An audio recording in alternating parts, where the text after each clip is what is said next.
तो दोस्तों नमस्कार, मैं हूं अनिल और रेसलिंग सुपर धमाल में आपका स्वागत है।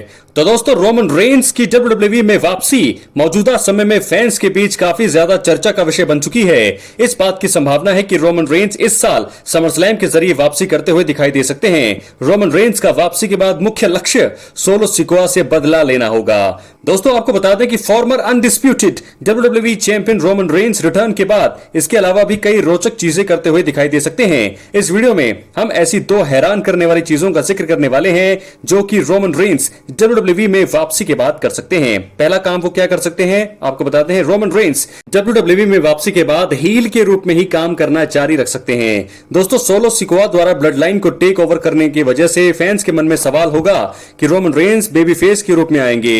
इस वजह से कईयों का मानना है कि रेमन रेंस वापसी के बाद बेबी फेस के रूप में काम करते हुए दिखाई दे सकते हैं। हालांकि WWE सबसे बड़े हील स्टार को शायद ही अचानक बेबी फेस टर्न कराने का जोखिम उठाएगी।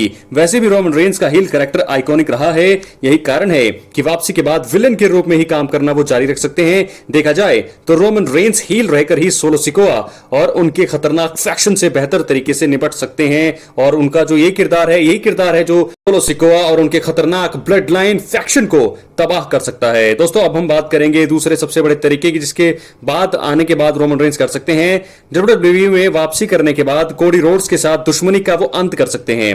जी हां दोस्तों, बता दें कि कोडी रोड्स ने रेसलमेनिया 40 में रेमन रेंस के अनडिस्प्यूटेड WWE चैंपियन के रन का अंत कर दिया था। इसी वजह से कईयों का मानना है कि रेमन रेंस वापसी के बाद कोडी रोड्स के साथ राइवलरी आगे बढ़ा सकते हैं। हालांकि सोलो सिकोआ मौजूदा समय में रेमन रेंस के सबसे बड़े दुश्मन बन चुके हैं। देखा जाए तो कोडी रोड्स को समरस्लैम में सोलो सिकोआ के खिलाफ अनडिस्प्यूटेड WWE चैंपियनशिप डिफेंड करनी है। अफवाहों की माने तो रेमन रेंस इस मुकाबले में दखल देकर सोलो सिकोआ को चैंपियन बनने से रोक सकते हैं। संभव है अमेरिकन नाइटमेयर कोडी रोड्स इसके बाद रेमन रेंस के पास जाकर उनके साथ दुश्मनी खत्म करने की पहल कर सकते हैं। इसके बाद रेमन रेंस पुरानी बातें भुलाकर उनके साथ दुश्मनी का अंत कर सकते हैं। ऐसा हो सकता है, यानी कि दोनों साथ में मिलकर एक दोस्ती निभा सकते हैं और जो है ऐसा भी हो सकता है कि कोडी रोड्स यहां पर रेमन रेंस के साथ मिलकर उनकी मदद कर सकते हैं ब्लड लाइन को खत्म करने के बारे में। दोस्तों क्या है आपकी राय अपने कमेंट बॉक्स में जरूर दें। तो दो हैरान करने वाली चीजें जो कि हैरान करने वाली नहीं है, ऐसा हो सकता है कि रेमन रेंस WWE में वापसी करने के बाद कर सकते हैं। तो दोस्तों Roman Reigns versus Solo Sikoa ये तो जरूर होगा जैसे ही रेमन रेंस वापसी करते हैं,